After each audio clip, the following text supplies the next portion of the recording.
the DA have just defeated the ANC in their heartland. Here's what happened. So there was a massive by-election upset on Wednesday when the DA was actually able to defeat the ANC in Mpumalanga. But before we get into that, I'd just like to remind everyone that if they enjoy this video, please like and subscribe to the channel. It's free, and all you have to do is hit the subscribe button at the bottom left corner of this video. So moving on to the story, we saw the DA defeat the ANC in Ward 26 in the Mpumalanga municipality. So the DA ended up with 35.21% of the vote, narrowly defeating the ANC with 33.95%. But what's really important to understand about this result is how significant it is when comparing it to past elections. So those of you who followed this channel before know that by-elections generally have a much lower voter turnout than national elections and local elections. Still, the DA did an exceptional job of getting quite a high amount of voters to turn out, almost the same that they had in the 2024 election, in order to win the ward off the ANC. So if we take a look at the spreadsheet that I've created, which shows the historical performance of the DA and the ANC, we see that the 2016 local elections were a bit of an outlier, because in those elections, we saw the DA narrowly defeat the ANC, although it is important to mention that the demographics as well as the population of the area has shifted quite a lot since then. And so it's a bit of an outlier. We can't really rely on this. But when we look at all of the election results since then, we see a pretty interesting trend. So in the 2019 election, we see that the ANC massively outperformed the DA. They got almost 50% of the vote, whereas the DA only got 21.9%. However, since then, what we've noticed is that the DA has steadily increased its support. So 2021 was its worst performance, where it only got 667 votes. But all of a sudden, in 2024, got 890 votes, and in 2025, 839 votes. And what this shows us on the percentage side is that ever since 2019, the DA has been on a constant rise. And although it does matter to get out as many voters as possible, it's the percentage that determines whether or not you win, not the raw number of voters.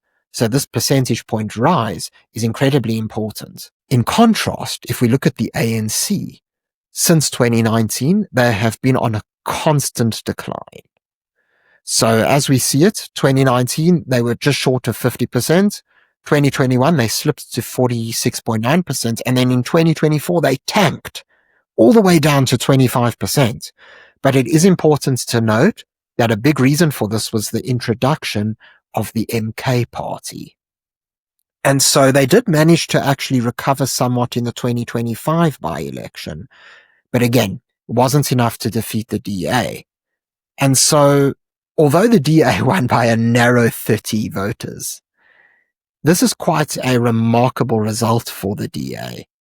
And I'll explain why. So in Ward 10, we don't have exact demographics of the racial breakdown of the ward, unfortunately, but what we do have is the languages that people speak.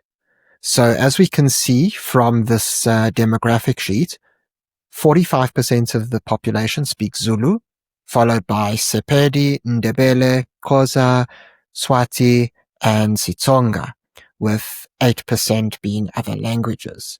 Now, if we were to just apply common logic to this, we would assume that the majority of people speaking those languages are going to be black, because that's generally who would speak those household languages. And so what we see from this is at least 92% of the population will be black. And so this is a little bit of evidence of how the DA is actually managing to somewhat resonate with voters in a predominantly black ward in Mpumalanga, which again is an ANC-dominated province. Now, those of you who watched my previous video on the DA defeating MK in KZN, the link to which is in the top right corner of the screen, you will know that the DA has actually been repeating this trend quite often in recent times, where they've been able to go into areas that are not typical DA supporting areas, and they're actually managing to make inroads in these places.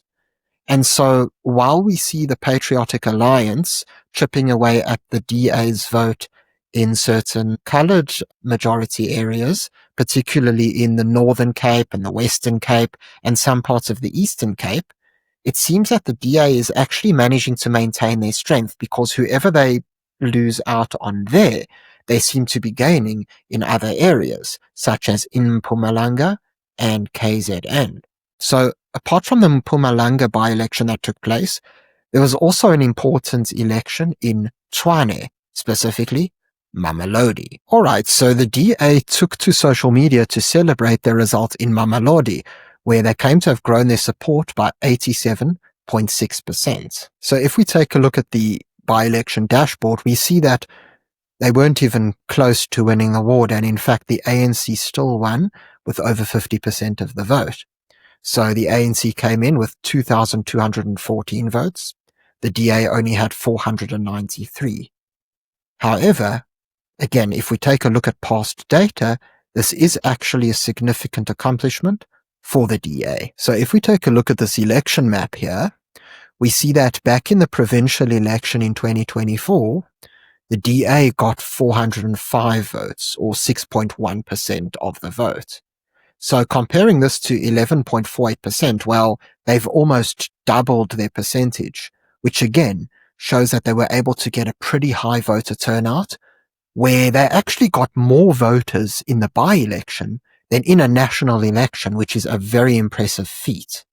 The ANC, however, almost halved its support base, because here you can see it was 3,934 votes. And just to remind everybody, they got 2,214 votes in this latest election. And so sure, they held on to the ward, but if you look at the trend, it's a very strong trend in the DA's favor, in a black township where they generally wouldn't perform very well. In fact, if we go back to the 2021 local government election, we can see that the ANC there, they actually didn't do so well as they did in 2024, surprisingly. But again, 56.5% of the vote, 2,383 votes. And where were the DA? They were down in 4th place, with only 170 votes and 4%, even behind the likes of Action SA. And so what we see here is a very interesting trend. Again, much like in Mpumalanga and KZN, we see how the DA seems to be making inroads within townships and majority black areas. And this is going to make for a very interesting election matchup in 2026. Thanks very much for tuning into this video. If you enjoyed it, please remember to give it a like and subscribe to the channel for more content. Until next time, I'm Matthew Cohen, and this is the Power Pod.